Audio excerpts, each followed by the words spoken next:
大家好，我係阿昌。嚟緊嘅禮拜六呢，我哋又嚟搞個直播啦。今次呢個直播主題爆咯，係啦，就係西客與老千，你黐定我黐？係啦，呢個西客主題直播呢，我哋想做好耐㗎啦，但係一直都好擔心。一講出嚟呢，你哋就話啦：哇！你啲裝修佬俾埋生意你哋做，仲喺度唱啲客，有冇搞錯啊？但係呢一個時機講呢，我諗就應該冇事㗎啦。同埋都喺呢度帶出問下大家啦，究竟咩嘢叫西客，咩嘢叫老千呢？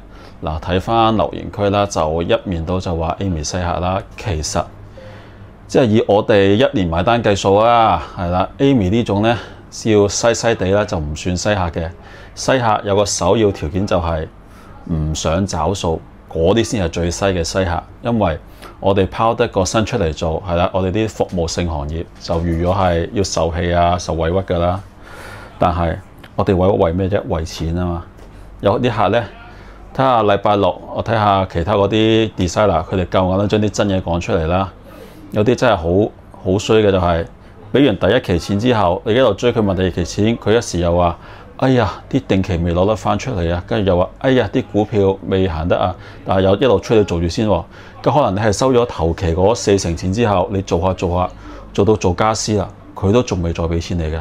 呢啲客你態度幾好都冇用啊！我哋出嚟做係為錢嘅嘢。就何謂老千啦？係啦，老千就係我師傅教落句嘢就係：好客咧就會遇到衰師傅，衰客咧就會遇到好師傅嘅。係點解呢？當你個客夠衰夠西嘅時候咧，你就會調翻轉，你食得住個師傅。但係調翻轉另一個放錯就係，當個師傅係放晒撇咁樣啊，或者係嗰啲古古惑惑啲我哋嘅老狐狸啦，你個客咧就會有好客噶，因為嗰啲師傅會透過嗰啲時間控制啊、恐嚇啊、不停問你攞錢啊，令到你調翻轉頭係俾個師傅控制翻你嘅。所以世事就係咁唔公平噶。咁又再補充多翻一句連環爛尾線嗰度啦，我發覺好多人就因為啲少少就覺得 Amy 係西客，其實 Amy 就西唔西係另一件事啦。但係姓韓嗰個絕對係老千啊嘛。老千係咩呢？就係放隻槍出外牆度逼個客俾錢。呢一招呢，我見過幾次噶啦。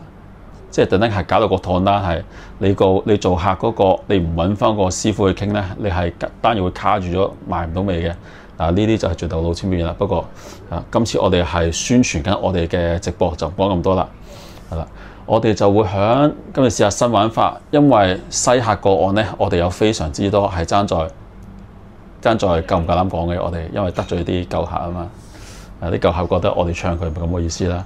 係啦，第二日就可以今次我哋睇個電話，你哋可以 WhatsApp 錄音過嚟啊，或者係打電話 phone in 上嚟啊，講下你哋曾經遭遇過嘅爛尾啊，或者係俾啲好衰嘅裝修師傅呃你哋錢嘅個案，係啦，睇你哋會可以分享俾我哋啦。總之就係咁，星期六見，拜拜。